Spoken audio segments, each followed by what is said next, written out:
Tonight at 10, a record number of people are now having to wait for routine hospital treatment in England. At this rate, according to NHS leaders, the strain on the service this winter will be unsustainable. Things are already very, very difficult in the health service. It is compromising patient safety. It is compromising quality of service. We talked to one NHS frontline worker who says the public need to be aware of the reality of the situation. I've been out to people who've been on the floor for in excess of 20 hours, and we've just not had the resource to go to them. We'll have more on today's warnings, with similar pressure being reported in all parts of the UK. Also tonight, FW de Klerk, who released Nelson Mandela from prison and ended white rule in South Africa, has died at the age of 85. Is a deal on climate change in sight? Negotiators in the Glasgow summit have 24 hours to get a result. And on Armistice Day, a 2-minute silence is observed to remember the dead of 2 world wars. And coming up in the sport on the BBC News channel, Stephen Gerrard leaves Rangers heading south to join relegation-threatened Premier League Aston Villa on a 3.5-year deal.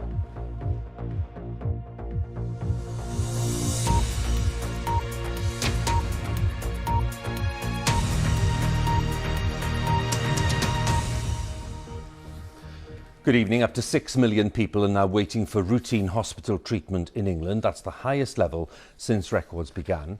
The head of the NHS Confederation, which speaks for the entire healthcare system in England, has warned that unprecedented demand could endanger patient safety, with the ambulance service in particular coming under extreme pressure. The exact figure, 5.83 million people in England now waiting to start treatment on the NHS, the highest number since current records began some 15 years ago. The ambulance service is on the highest state of alert. The average response time for urgent calls, such as heart attacks and strokes, is around 54 minutes. The target is 18 minutes. And last month, more than 1 million 999 calls were answered in England. That's also a record number. The picture in England is reflected in other parts of the UK, and governments in all 4 nations say they're doing their best to support services. Our health correspondent Sophie Hutchinson has more details. Across the length and the breadth of the UK, ambulances are queuing, unable to hand over the sick and injured patients they have on board because hospitals have no room. And ambulances stuck in queues aren't available to attend other emergencies, leaving patients in need waiting at home. I called an ambulance at 11:50 and they said that they were going to send help ASAP. 2 weeks ago, late one evening, Christina called 999 when she found her grandma, Margaret, slumped in a chair having a stroke. But after waiting 3.5 hours, she called again to ask when the ambulance would arrive. They explained to me that she was already down for a blue light ambulance from the first call. They had nothing available at that time and they couldn't give me a time of when they were going to be able to get to me. And then they arrived at 5:30 a.m. Her grandma then queued for 3 hours outside hospital, taking her wait for care to around 9 hours, which meant she was out of time to receive medication to reverse the damage done by the stroke. And older people are facing devastating delays in northwest England, according to this paramedic, who asked to remain anonymous. I've been out to people who've been on the floor for in excess of 20 hours, and we've just not had the resource to go to them. And that's not because we don't care, it's just because we physically haven't got anybody to go. Do you think people are losing their lives because of the delays at the moment? Absolutely. We know of stories of people dying in the back of ambulances where we've not been able to offload at hospitals. We've got experiences of going out to people who, if we'd have got to them a little bit quicker, we could have started treatment and potentially the outcome could have been different. North West Ambulance Service has said it's increasing the numbers of available ambulances and taking on additional staff in its 999 call centres. All 14 ambulance services in the UK have escalated to the highest level of alert, and some have even gone beyond, like South Central, which recently declared a critical incident when managers said the service became unsafe. For the last 3 months, these handlers have answered an additional 21,999 calls compared to 2 years ago. And just before the critical incident was declared here, instead of having an average of 20 patients waiting for an ambulance, they had 120 patients waiting. They're operating right at the edge of what they can manage in order to keep patients from harm. And have you got the pain in the chest at the moment? South Central has now asked the government for military support. Armed forces have helped ambulance services in other parts of England, Wales and Scotland and have supported hospitals in Northern Ireland. And hospitals are also under immense pressure in other parts of the UK, with record waits for non-urgent treatment.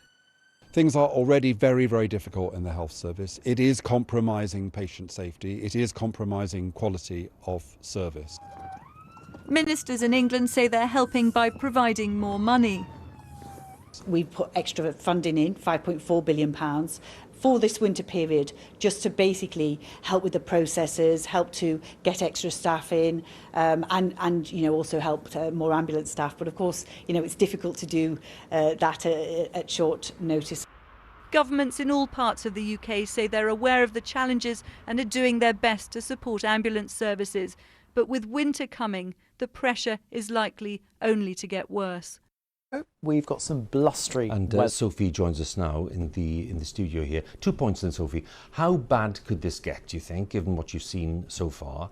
And are there any ready solutions on offer? How bad can it get? Well, I think that's what lots and lots of NHS staff are asking themselves at the moment. Staff I've spoken to who work right at the front line, some of them have told me they're dreading the next few months. The NHS isn't just facing a busy time, it's facing pressure like it's never seen before. There's been a huge rise in demand from 999 calls, and it's just seen the busiest October ever in A&E. And you've seen the impact of busy A&Es on ambulances where they just can't get patients into hospital. The NHS in Wales has confirmed to us tonight that one patient waited 23 hours in an ambulance outside hospital. And all of this is happening in November. Winters ordinarily are notoriously difficult in the NHS, with January being the absolute peak of that. What's the solution? Well, the military have been helping in some areas, driving ambulances, supporting medical staff. NHS staff themselves are being asked to work extra shifts, but many of those staff are absolutely exhausted after the pandemic. What the NHS really needs is fresh doctors, nurses, paramedics, but it takes years to train them, and so there really is no easy solution. Sophie, many thanks again for that. Sophie Hutchinson, our health correspondent. Well, let's have a look then at the latest pandemic figures in the UK. They show there were almost 42,500 new infections recorded in the latest 24-hour period, which means that on average there were 34,600 new cases reported per day in the past week. 195 deaths were reported. That's of people who died within 28 days of a positive COVID-19 test. On average in the past week, 163 related deaths were reported every day. And more than 11.4 million people have now received their booster jab. And the latest from Austria, because Austria does look likely to introduce a strict lockdown for anyone not fully vaccinated after a surge in infections there. Unvaccinated people are already banned from restaurants, cinemas, hairdressers, and from using ski lifts.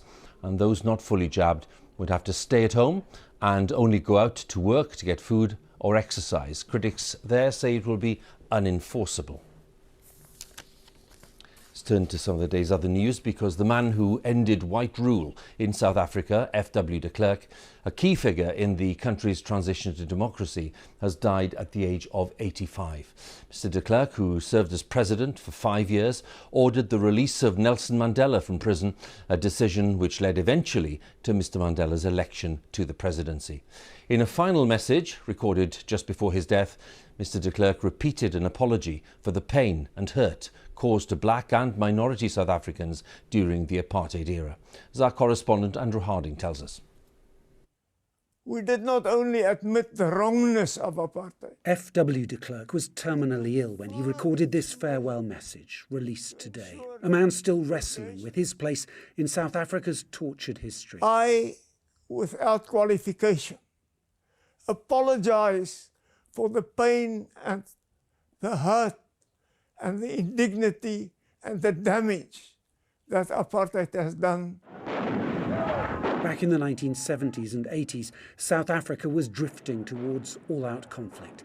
The security forces of a racist white minority government battling against an increasingly defiant black majority. When F.W. de Klerk came to power in 1989, no one expected this conservative figure to change much. After all, his government ran a nation where black people were treated as inferior, to be kept apart. But within months, de Klerk announced a shocking U-turn. The prohibition of the African National Congress, the Pan-Africanist Congress, the South African Communist Party and a number of subsidiary organizations is being rescinded.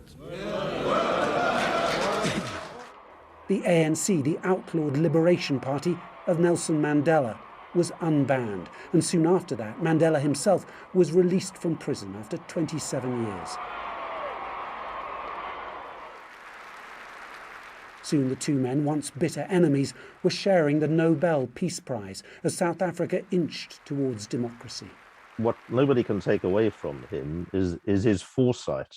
He seized the moment, he showed the courage, and he was the figure that eventually saw the end of apartheid and Nelson Mandela elected as president in those heady days of the new rainbow democracy. But the transition was not peaceful. Thousands of black South Africans died during political violence that was, it turned out, deliberately stirred up by white security forces. Still, de Klerk and Mandela kept negotiating, nudging their nation forward. Not that they were ever close. So help me God. And then in 1994, history was made, as Mandela was sworn in as democratic South Africa's first president. De Klerk retreated backstage. Later, he apologised for his role in apartheid, but insisted he'd never authorised any criminal acts. Within my knowledge and experience, they never included the authorization of assassination, murder, torture, rape, assault, or the like. Many South Africans found that hard to swallow, and today there is a lukewarm tone to some tributes. He had the courage to step away from the path that his party that he led had embarked upon from 1948, and we will remember him for that. De Klerk was a divisive figure and an unlikely revolutionary, but history will record his key role in bringing freedom to South Africa. So, above all, Huw, de Klerk was a pragmatist and a very necessary one. He latched on to this role as peacemaker, as elder statesman. But the truth is that South Africans never really warmed to him. That's partly because he always seemed to imply that apartheid was never really as bad, as evil as people made out, and also because he failed to acknowledge his own responsibility in it. Andrew, many thanks again. Andrew Harding there with the latest thoughts in Johannesburg. The Chief Executive of Yorkshire County Cricket Club, Mark Arthur, has become the latest senior figure to resign in the row over racism that has engulfed the club. Earlier, the former Yorkshire captain, Azeem Rafiq, who's made allegations of institutional racism at the club, said he was incredibly hurt after the England Test captain and Yorkshire player Joe Root denied ever witnessing racism at the club. From Headingley, our sports editor Dan Rowan reports now. He's trying to prepare to lead his side into the Ashes next month, but even here in Australia, Joe Root can't avoid the crisis that has engulfed his county side. A report found his former Yorkshire teammate Azeem Rafiq was a victim of racial harassment and bullying at the club. But addressing the issue for the first time, England's captain today insisted he could not recall any racist behaviour there. Not that I can recall, no. No, I can't. But the thing is, what I will say is that it's clear that things have happened at the club, and we have to make sure that we eradicate it, and we look to find ways of making sure that this never happens again in the sport and beyond that as well within society. But those comments dismayed Rafiq, who an hour later tweeted, "Disappointed is not even the feeling, incredibly hurt, but uncomfortable truths are hard to accept, it seems." Having sparked outrage for failing to take disciplinary action against any member of staff, Yorkshire has lost sponsors, the right to host international cricket at Headingley, and is now embroiled in further investigations after more allegations. Root admitting the scandal at the club, at which he's spent his entire career, had fractured the game. No, it's obviously deeply hurtful that it's happened at a club that I'm so close to, and it means so much for me to go and play for Yorkshire. It's really important that we recognise what has happened. We make sure that moving forward, we never see this happen again. We've got to find a way of confronting this and stopping it, and making sure that absolutely we are getting rid of racism from society. Tonight, another Yorkshire board member, Chief Executive Mark Arthur, whose resignation Rafiq had demanded, became the latest in a host of senior figures at the club to step down as the fallout continued. Having risen through the academy ranks here at Yorkshire alongside Rafiq, the England captain himself has now become the latest high-profile cricketer to be drawn into this controversy. And with the whistleblower set to give evidence at what promises to be an explosive parliamentary committee hearing next week, this is far from over. Dan Rowan, BBC News, at Headingley. At the COP26 climate summit in Glasgow, negotiators have just 24 hours to agree a deal that will limit global temperature rises to 1.5 degrees. There was a gloomy message of nations last week. A plan to cut methane, a potent greenhouse gas, though some important countries aren't taking part. A promise to end deforestation by 2030, but we have heard this kind of thing before. And a call to end the use of coal, the dirtiest fossil fuel, but what matters is agreements that governments can't wriggle out of. So in this final stretch, what are the big arguments that still need to be settled? Well, the first is how often countries should update their plans for going green. Some say that's needed every year, others say that's too often. Then there's the fundamental question of cutting the gases that are heating the planet. They're still heading up when the science couldn't be clearer that they've got to be falling fast. And then aid for the poorest nations. They were promised it more than a decade ago. It still hasn't been delivered. It's a relief that people are recognising that we need to help communities on the front lines of the climate crisis, but it's a frustration that rich governments aren't yet doing what it takes to help them out. Even now? Even now. They hear the sounds, they're putting fine words on paper, but no real mechanism to address this crisis. And as a reminder of what this is all about, torrential rain struck the Indian city of Chennai, floods spilling into a hospital. Scientists have long warned that even more violent extremes are possible, but acting now could head them off. So some countries want to move away from fossil fuels entirely. The UK and many others say it's not the right time. Another example of different perspectives in these last hours. David Shuckman, BBC News in Glasgow. The UK economy slowed down over the summer with problems with supply chains affecting growth. The latest figures show that gross domestic product grew by 1.3%, less than many analysts had expected. Our economics editor Faisal Islam has more details. Polishing metal in the Midlands, this West Bromwich manufacturer can see the growth in the economy since the depths of the pandemic lockdown. But some of the shine is now coming off. We've seen month-on-month growth. We did see in August and early part of September that it dropped slightly, but a lot of that was because our customers physically couldn't get hold of the material. It was stuck at ports, it couldn't come into the UK to be processed. Now that's all since come in, causing bottlenecks in production. And that is exactly what's seen in the big economic numbers too. The pandemic rebound beginning to fade, with normal service not quite resuming. We're on the right path, but of course there are global challenges ahead, and that's why the budget set out a plan to build a stronger economy with support for working families at its heart. But the net result of that, say the Bank of England, is 2 years of declining living standards after inflation and after tax. So that includes all the measures that you have mentioned. Yeah, well, what it doesn't include is the spending on public services, and that does bring value to people's lives. So the UK is finally emerging from the economic heart attack of 2020, but growth is now a little slower than was hoped. In the last quarter, the economy expanded by 1.3%, and forecasts predict a further slowing of growth in the coming months. The rebound from the pandemic continued, partly thanks to the vaccine rollout, but we are in a new phase now, with higher prices and taxes hitting people's pay packets and the supply chain crisis continuing to affect what businesses can manufacture. There are risks ahead from around the world and closer to home too. The UK and EU have been arguing about Brexit, with the government here suggesting it might end the special Northern Ireland trade arrangements, and some EU voices in turn suggesting a suspension of the whole Brexit agreement. When you're trying to deal with a cost of living crisis, why would you get involved in any way with some sort of trade war with our biggest trading partner? We are not at that point, and what we should be doing and what we are doing is working constructively with our European friends and partners to explore every opportunity that we have to try and resolve some of our differences around the operation of that protocol.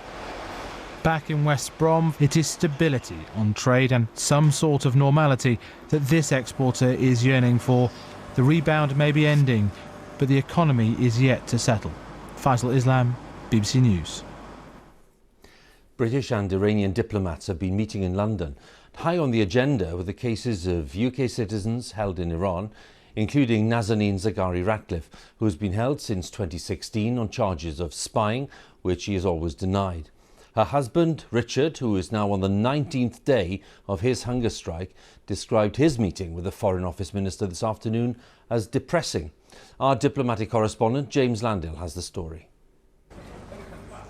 For 19 days now, Richard Ratcliffe has camped outside the Foreign Office, eating nothing, still fighting for the release of his wife Nazanin, who was detained in Iran 5.5 years ago.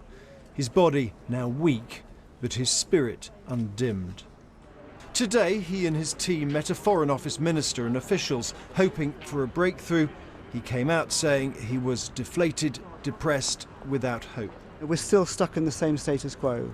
We're still stuck in the same problems that led us to end up on hunger strike. I don't feel they'd given a clear enough message to Iran that hostage taking is wrong. One potential obstacle is the £400 million debt Britain owes Iran for tanks sold but never delivered after the revolution in 1979. Burying our heads in the sand is not going to help. We've got to make sure we do pay the debt, but when this was raised in the meeting, it felt like no one wanted to acknowledge it. But look who was also at the Foreign Office today. Iran's Deputy Foreign Minister, here to set out his country's demands ahead of crucial nuclear talks this month. He wants to talk about lifting economic sanctions. But Western powers want the talks also to focus on curbing Iran's nuclear activities, stopping their scientists getting enough know-how and enriched uranium to make a nuclear weapon. The Foreign Office said it urged Iran to back a deal to revive the nuclear agreement. It also pressed the minister to release all British nationals unfairly detained in Iran. The Iranian minister in there, and Richard Ratcliffe just out here. His frustration almost tangible at being so close to a member of the government that is holding his wife, but also at what he sees as the lack of action by the British government. His fear is that the fate of his wife is part of a bigger geopolitical picture, one in which she is not always in the foreground. James Landale, BBC News at the Foreign Office. The Chancellor, Rishi Sunak, says the government must improve its way of handling standards of MPs' conduct. Ministers were forced into a U-turn last week following an attempt to block punishment of the Conservative MP Owen Paterson for paid lobbying. The Chancellor said the rules must be followed. We do have established independent parliamentary processes that govern all of these things, and it's absolutely right that those are followed to the letter. But, reflecting on all of these things over recent days, what I can say is that for us as a government, we need to do better than we did last week, and we know that. Chancellor speaking earlier today. Buckingham Palace has said that the Queen will be attending the annual Remembrance Day service at the Cenotaph on Sunday morning. The announcement was made earlier today as a 2-minute silence was observed across the UK for Armistice Day. Last year, commemorations were reduced in scale because of the pandemic, but this year people were determined to gather in all parts of the United Kingdom, as our correspondent Sarah Campbell reports.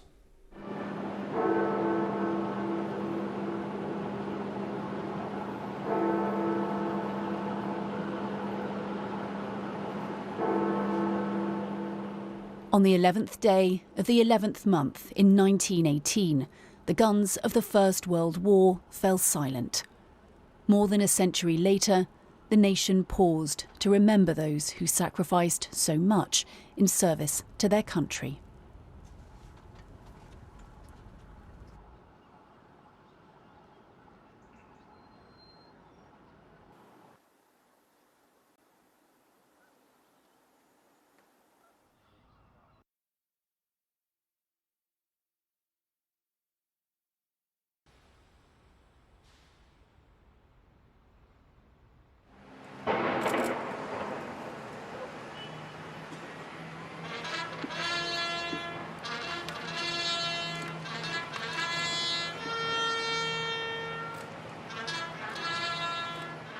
Last year, the pandemic prevented people from coming together to remember.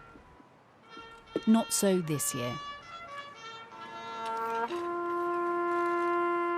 Sydney, Australia, on November the 11th.